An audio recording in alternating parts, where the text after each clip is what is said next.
The following is a presentation of Apologetics Press.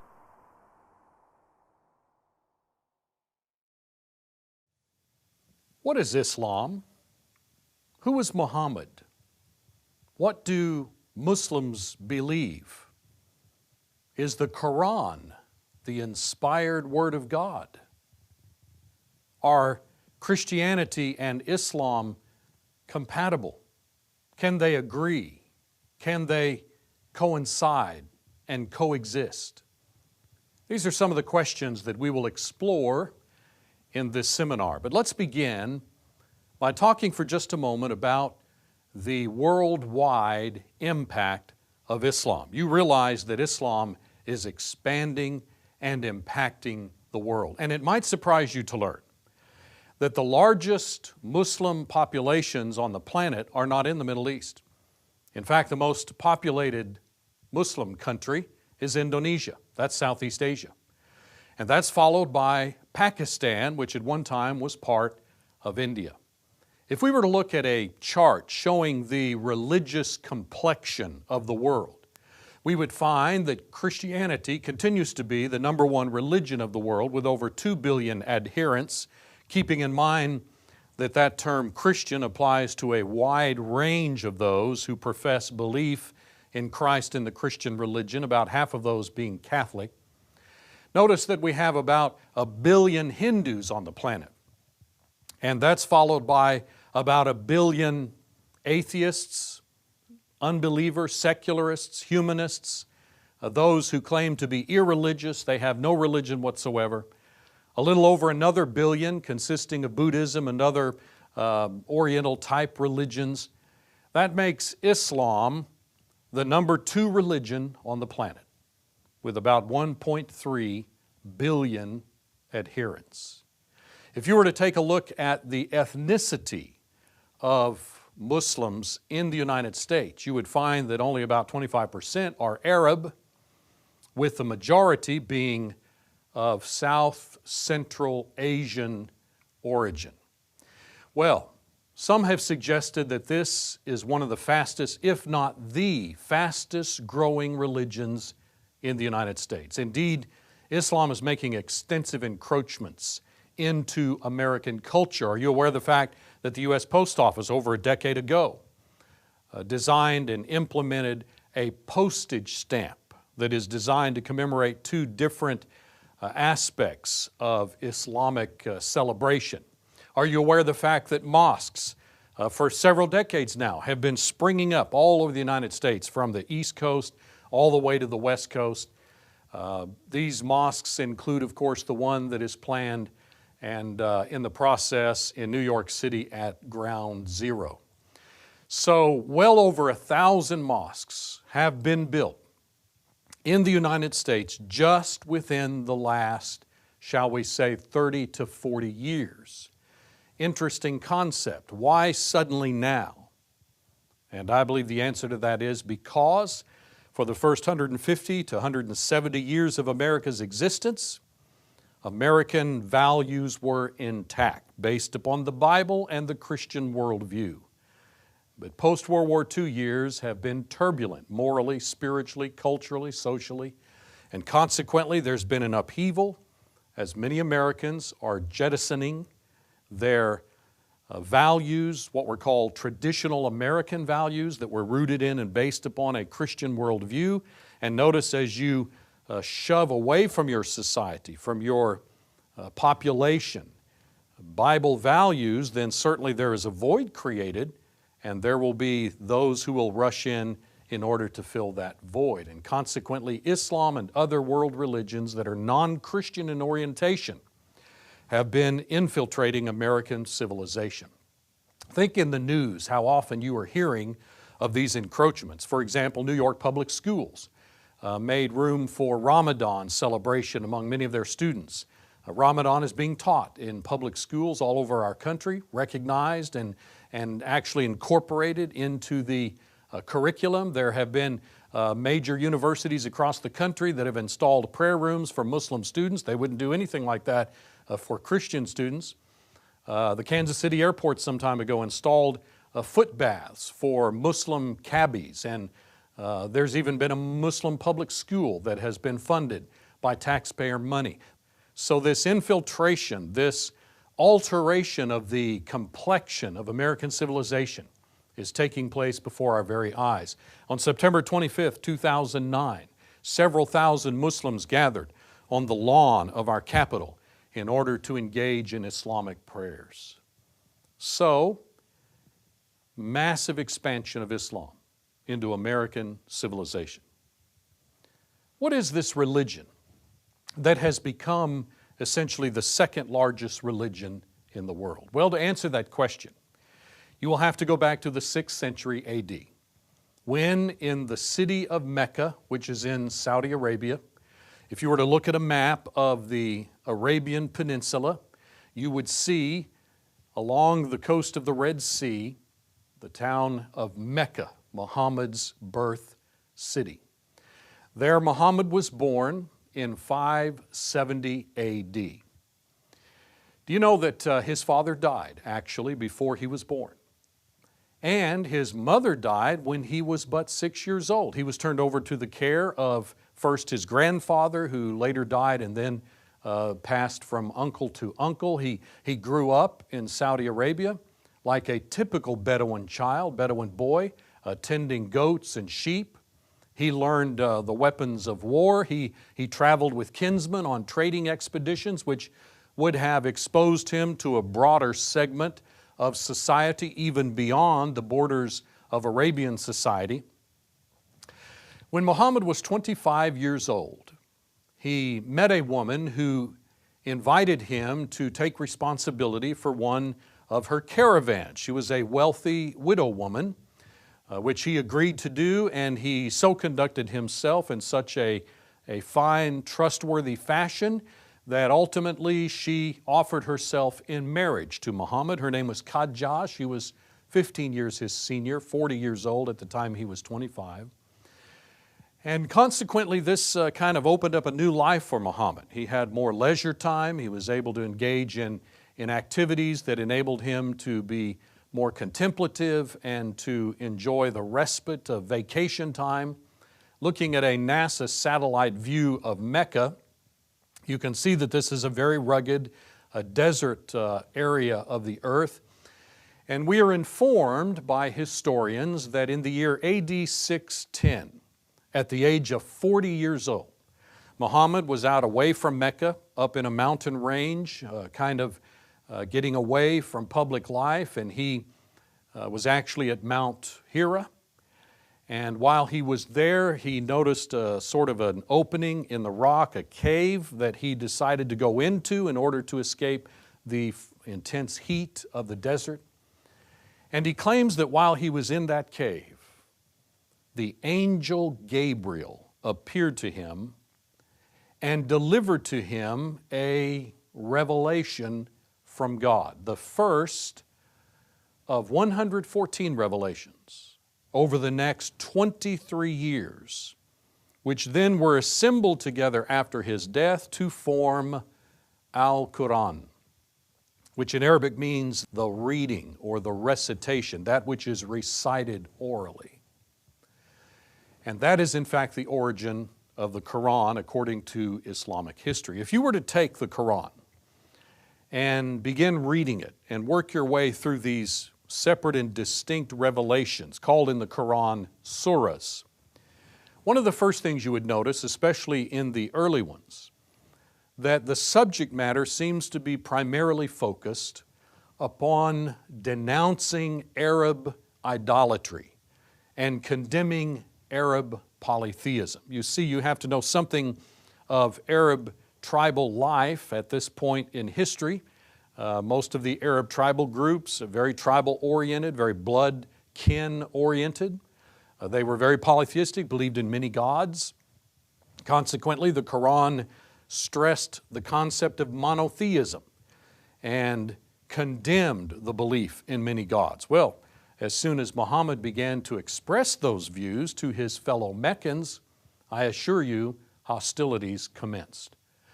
You see, his hometown tribal group, of which he was a member, known as the Quraysh, were known peninsula-wide as the keepers of the Kaaba. What is the Kaaba?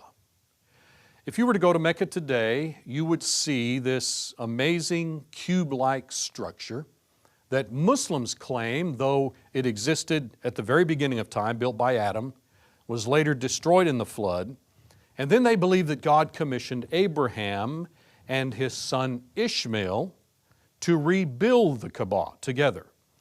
And then God ordered pilgrimage to be made to Mecca and to that location, a minimum of annually, by those who believed in Islam. But Muslims believe that since Abraham's day, over the centuries, the Kaaba became corrupted in its use and began to be used for idolatrous purposes. In fact, there were idols that were literally placed there. And consequently, Muhammad saw himself as having the responsibility to condemn this idolatry and to try to put a stop to polytheism. Well, his insistence upon monotheism placed him in direct conflict with the very foundation of the local economy, which depended heavily upon polytheism, because the Quraysh were the ones who were responsible for drawing Arabs from all over the peninsula to Mecca in order to engage in these idolatrous observances.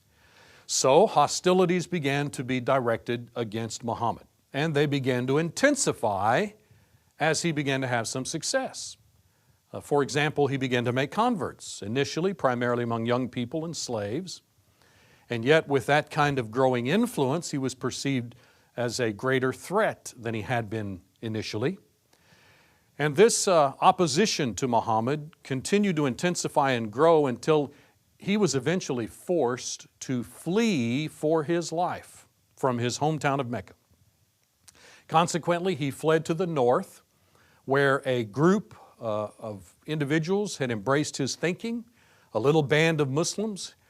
They had already embraced Islam, and so they invited him to come and to live with them, and so he took about a 12-day camel ride to the north to the city of Medina. Again, looking at a NASA satellite photo, you can see also a very deserty, rugged part of the world, but notice from the air how you can see this very visible, very obvious object that appears in the very center of Medina. In fact, at nighttime it stands out. Well, this is in fact the Mosque of the Prophet, it is called. It is the mosque that Muhammad began to have built during his lifetime. In fact, there is a portion there that has a green dome where he is actually buried. This amazing mosque, of course, has been built and added to and developed over the centuries, and it continues to be a very prominent site for Muslims to attend to, because this is in fact the location where Muhammad fled from Mecca and became his adopted city. Let me give you just a little bit of information that'll kind of scope for you very briefly the life of Muhammad. In AD 619, his wife Khadija died. Up to this point, Muhammad had been purely monogamous. He had only one wife. And yet, within about a year of this event, the death of his wife, he claims to have made a trip to heaven. And we'll talk about that a little bit later. And again, within a year of the death of his wife, he claims that he was ordered by God to marry the daughter of his best friend Abu Bakr. At the time, that daughter, Aisha, Islamic sources say, was 6 years old. Within another couple of years, the Hijrah occurred, that is, his flight from Mecca to Medina because of the persecutions that were levied against him by his hometown tribe of the Quraysh. Consequently, the year AD 622 is a very critical, very prominent event in Islamic history. In fact, all of Islamic history, and therefore to a Muslim, all of world history, is dated from the Hijrah, the flight from Mecca to Medina. In fact, as you read through the Quran, there are clearly surahs that pertain to events preceding the Hijrah. So these are surahs that pertain to events in Mecca. And then you have other surahs that clearly indicate a post-Hijrah circumstance or context. And these are those that were given during the period that Muhammad was in Medina. So the Quran has Meccan surahs and Medinan surahs for the most part. Now, once Muhammad shifted from Mecca to Medina, let me give you a very brief scoping of history at this point. He engaged in armed conflict with Jewish tribal groups that were living in Medina. Fascinating concept that as the Jews all the way back in Babylonian times, Babylonian captivity, were dispersed, and right on down to the time of Christ, centuries later, there's indication in Acts chapter 2, for example, the Jews that came for Pentecost in the year AD 30 came from nations all over the world, and that included Arabia, according to Acts chapter 2. So these Jewish tribal groups were living in various parts, and there were a number of them living right there in Medina, probably been there for centuries, for generations, who therefore they were Arabic in the sense that they had enculturated, but they were still very Jewish, very monotheistic. Well, when Muhammad presented himself to these Jewish individuals in hopes that they would understand that he saw himself as the logical sequel or the logical continuation of Judaism and Christianity and kind of the post-occurrence of proper religion, he hoped that the Jews would accept him as another prophet in this long line of prophets going all the way back to Adam. However, that was not to be. And consequently, conflict emerged and hostilities commenced between Muhammad and his followers and the Jewish tribal groups. In the meantime, there were other Arab groups that he had conflicts with because they were polytheistic. He was wanting them to submit to the notion of monotheism. And then you have the fact that his hometown tribe of Quraysh were not willing to allow him to leave unscathed. It's true that he had fled from their grasp, but they wanted to rid themselves of him. They still had issues with him. And consequently, they would literally launch attempts to assassinate Muhammad. Also during this period, Islam continued to expand. More conversions were made. Muhammad's military strength was likewise increasing. And also I might point out that during this period, Muhammad began to add wives, add women to his harem. And consequently, he would have another living quarters constructed adjacent to the mosque that was being built in Medina. And he claims during this period that he continued to receive revelations from Allah, the Arabic word for God. Moving down to AD 630, about 8 years after his having fled from his hometown of Mecca, we find that he had achieved sufficient military strength that he was able to gather his military forces and march on his hometown of Mecca. At this point, he subjugated essentially the entire population. He purged the Kaaba of all of its polytheism and engaged in some other actions, but for all practical purposes brought in under submission, which by the way is the meaning of the word Islam, submission. Notice the form of the same word, Islam, Muslim. Muslim, one who submits. So he brought under submission the population of Mecca, but he did not move in and begin to live there. He went back home to Medina, back to his adopted city. Within 2 years of his bringing Mecca under control, he returned for another pilgrimage that turned out to be the farewell, the final pilgrimage trip to Mecca. That was AD 632. And later that year, June 8th, at the age of 62, Muhammad died of what is essentially an unknown illness. Now that is a very brief recapping of the life of Muhammad to help us to be somewhat acquainted with this individual that has occupied so much attention over the last 14 or 1500 years. Now let me give you a very brief thumbnail sketch of Islam as it has manifested itself since the death of Muhammad. Remember now, Muhammad claimed to be a prophet of God. And therefore he claims, and Muslims claim, that he was the quintessential prophet of God. He was the ultimate and final prophet of God. And so when he died in AD 632, the Islamic community was momentarily, shall we say, disoriented. It was quite a blow to them that the prophet would die so unexpectedly, and they were initially kind of uncertain as to what they would do. I don't believe there was any concern or thought about appointing a new prophet. They believed he was the last prophet. But they did feel that there needed to be a community leader, somebody who would lead or serve as a proper authority among the Muslims. And so there immediately began to be discussion about, well, who should that be? And there was immediately a disagreement, of course, about who should replace Muhammad. But this disagreement was fairly quickly squelched, and Abu Bakr was selected, close friend of Muhammad.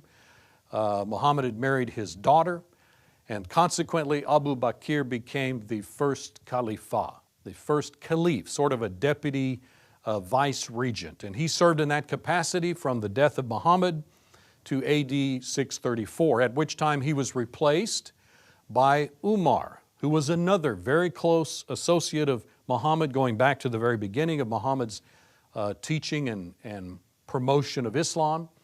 He served in that capacity for about a decade, and then at his demise he was replaced by Uthman. Now up to this point we have general consensus within the Islamic community on each of these individuals because they went right back to the time of Muhammad. They were very prominent figures. Uthman served in that capacity for over a decade, about 12 years. But at this point in Islamic history, 656 AD, the division, the seeds of which occurred right after the death of Muhammad, now came to a head. And the Islamic community essentially split apart into two primary factions. The first of these factions believed that the successor to Muhammad should be a blood relative, somebody directly linked back to Muhammad by blood. These individuals became known as Shiites because of the Arabic word Shia that has to do with being party to or partisan to. And so they selected Ali, who could trace his lineage back to Muhammad, and he became the first Shiite imam. That would be one of the terms that's used by Shiites to refer to their leaders. His two sons successively succeeded him, Hassan and Hussein. All individuals that agreed with that perspective, that the leader of the Islamic community should be connected directly to Muhammad, they to this day are known as imams or ayahs, and you've heard of the Ayatollah, for example. Now, the other element in the Islamic community that disagreed with that view said, no, the community leader can be someone who is selected by community consent, somebody that the community recognizes as a suitable and appropriate leader. These individuals became known as Sunnis. And in fact, the majority of Muslims have gone this direction. And consequently, they selected their first leader, and then over the centuries, other caliphs, sultans, sheiks were selected to be the community leader of the Muslims, and they sort of set up what we might call dynasties, caliphates, the Arabs would call it. And so there was the Umayyad Caliphate and the Abbasid, and this ultimately culminated in what we would call the Ottoman Empire, which had its center in Turkey. So the Ottoman Turks were kind of a climaxing of Islamic influence in art and architecture and other areas of development. And for all practical purposes, the Ottoman Empire came to a close about the time of World War I. That is a very brief history of Islam in its political manifestations over the centuries. Now, let me comment very quickly on this major split that occurred between the Shiites and the Sunnis. I cannot overstate the significance of this division. It is very prominent in the minds of Muslims worldwide. There may be an attempt by the Muslim world to give the impression that, oh, we're all united, we all agree, unlike you Christians and other groups that are all fragmented.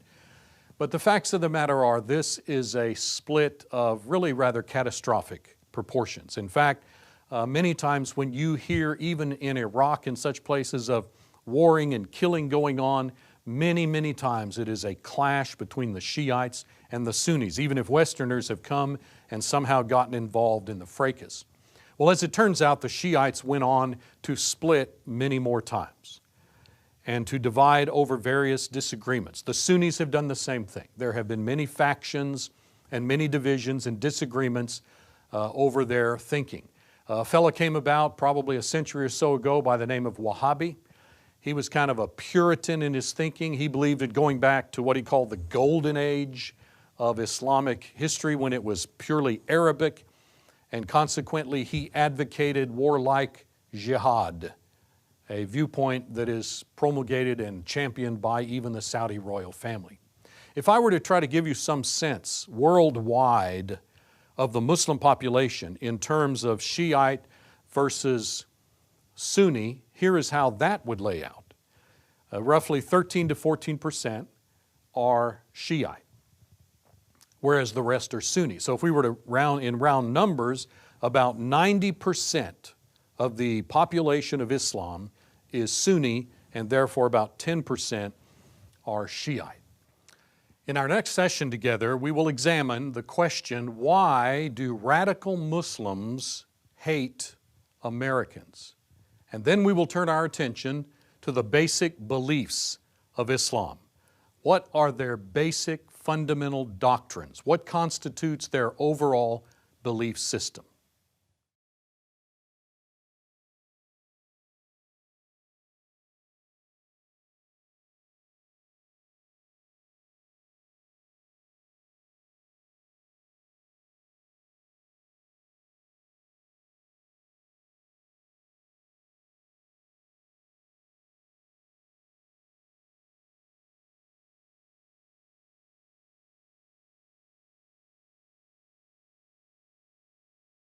If you appreciate this seminar on Islam and the Quran, you will want to read the book on which it was based, The Quran Unveiled.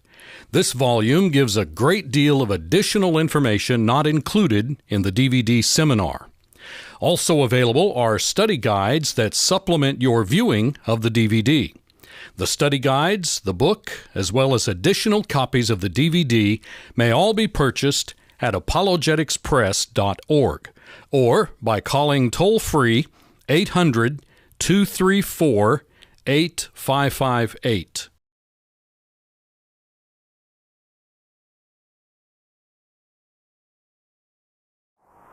This has been a presentation of Apologetics Press, an organization dedicated to the defense of New Testament Christianity. Visit us on the web at apologeticspress.org or call 800-234-8558.